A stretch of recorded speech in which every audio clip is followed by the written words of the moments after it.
Honorable Issa Saleh, bonjour. Bonjour. Vous êtes député béninois, vous êtes membre du Parlement de la CEDEAO. La CEDEAO et le Niger cristallisent l'actualité internationale ces dernières semaines, suite au coup d'État du 26 juillet. En tant qu'institution ouest-africaine, la CEDEAO a tout de suite appliqué des sanctions contre le Niger pour protester contre ce coup de force opéré à Niamey. Vous, en tant que député béninois et en tant que parlementaire de la CEDEAO, est-ce que ces mesures de fermeture de frontières, en ce qui concerne les avoirs du Niger et tout ce qui s'ensuit en termes de mesures de sanctions, est-ce que vous, en tant que député béninois et parlementaire de la CEDEAO, vous avez compris ces mesures et ces sanctions? Merci beaucoup. C'est juste ce que vous venez de dire. Je suis au Parlement de la CEDEAO, je suis parlementaire béninois. Je suis encore le vice-président de la commission paix et sécurité de la CEDEAO. Et je dirais que tout ce qui s'est passé jusqu'à maintenant, nous au niveau du Parlement, personne ne nous a contactés.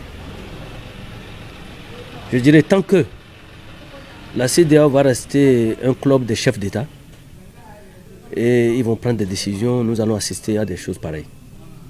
Parce que le parlementaire, c'est l'élu du peuple.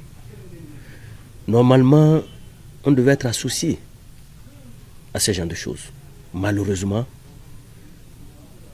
rien n'est fait jusqu'à maintenant. Et en tant que parlementaire, on s'oppose à cette décision. Parce que le problème est d'abord interne au Niger. Et on a vu, quand il y a eu des coups d'État dans les autres pays, tels que le Mali, le Burkina et la Guinée-Conakry, qui sont aussi membres de la CEDEAO,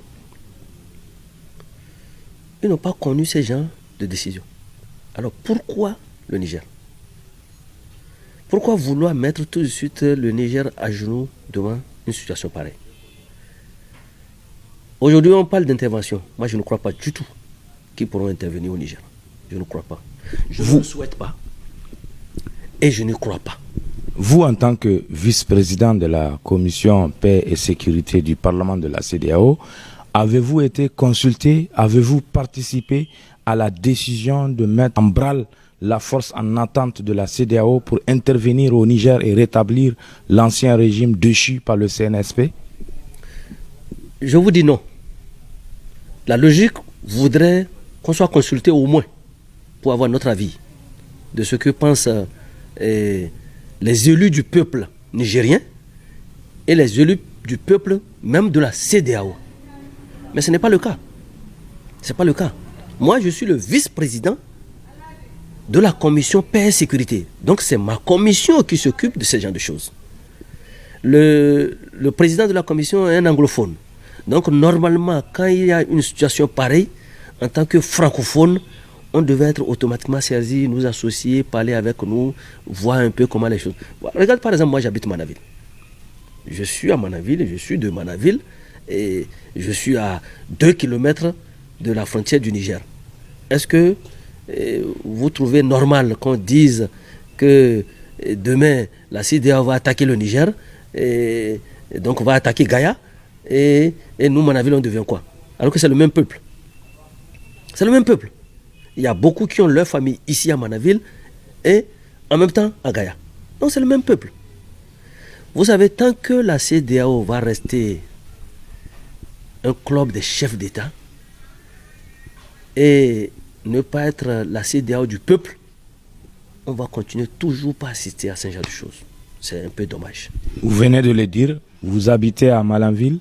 Nous réalisons cette interview à Malanville et Malanville aujourd'hui est rempli de camions pleins de vivres à destination du Niger qui sont bloqués. Comment vous vivez cette situation? Peut-on atteindre un tel niveau de méchanceté? Bon, d'autres pensent que c'est notre chef d'État qui a pris la décision de fermer la frontière. Je veux profiter de votre micro pour dire que ce n'est pas le cas. Vous parlez du chef de l'État du Bénin, M. Patrice Talon. Je dis que ce n'est pas lui. C'est pas lui. À la réunion de la CEDEAO, on a bien entendu que c'est l'UEMOA qui a décidé que les frontières terrestres soient fermées.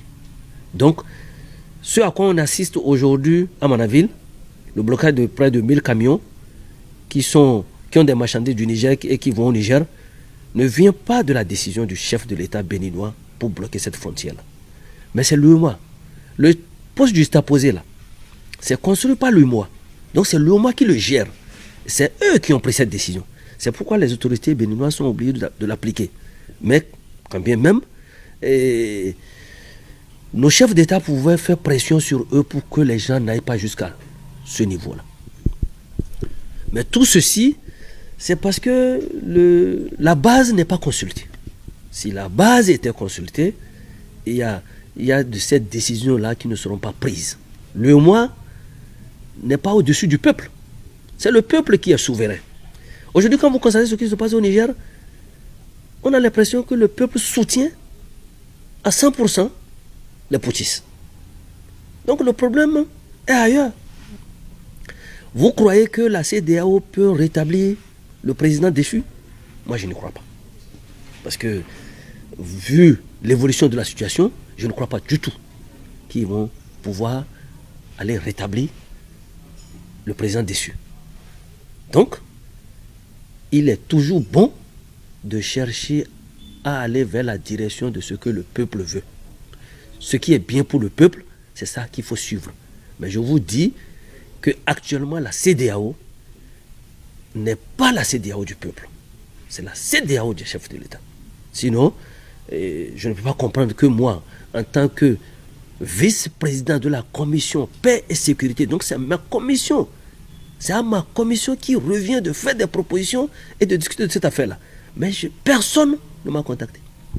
Nous sommes, selon les discours, le discours agresseur de la CEDEAO et ses alliés de la communauté internationale, et la résistance patriotique des soldats et du peuple nigérien nous donne l'impression qu'on est à quelques heures ou à quelques minutes d'une éventuelle intervention militaire au Niger, malgré toutes les analyses et malgré votre conviction.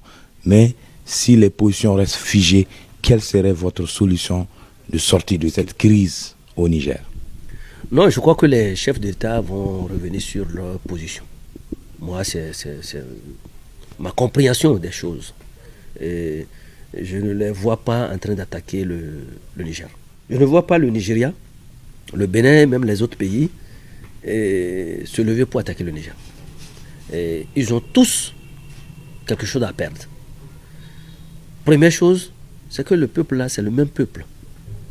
Quand tu prends tout le nord, Bénin, et le Niger, c'est le même peuple, c'est les mêmes langues, c'est les mêmes ethnies, et tout. Quand tu prends le nord, Nigeria, c'est aussi le même peuple de ce côté-là. Donc tu vois que des Béninois aillent tuer des Nigériens, c'est leurs frères qui vont tuer. Que des Nigériens aillent tuer des Nigériens, c'est leurs frères. Donc franchement, moi je ne crois pas du tout. Nous allons voir d'ici demain, qu'est-ce qui va se passer. Mais je ne crois pas du tout que la CEDEAO ira attaquer le peuple nigérien. Et puis, mon souhait, c'est que vraiment, que les chefs d'État de la CEDEAO revoient leur copie au niveau de l'approche de propositions. On dirait que quand les autres ils font les réunions des chefs d'État, tout s'arrête là. Rien ne descend au Parlement, alors que c'est le Parlement qui représente... Nous sommes les représentants du peuple au Parlement de la CEDEAO. Mais aujourd'hui, allez voir qui de nous est au courant de ce qu'ils prennent comme décision. Alors, quel est l'intérêt de la CEDEAO de maintenir toute cette pression sur le Niger? Franchement, je ne peux pas répondre à cette question-là, parce que je ne sais pas. Je ne sais pas. Je ne sais vraiment pas quel est l'intérêt à aller aussi brutal sur une question aussi sensible par rapport à un pays frère qui est le Niger. Le peuple nigérien a vraiment d'autres difficultés que de gérer cette affaire de coup d'État. Moi, je pense que l'affaire de coup d'État, c'est une affaire de personnes. D'accord? Le général et son ancien patron. Donc, c'est des choses sur lesquelles il faut discuter. D'accord? Maintenant, d'autres aussi parlent de la France, Et la France, certes, va défendre ses intérêts, mais il nous revient, nous, peuple africain, de regarder aussi où se trouvent nos intérêts. Merci beaucoup. Monsieur Salifou, je vous remercie.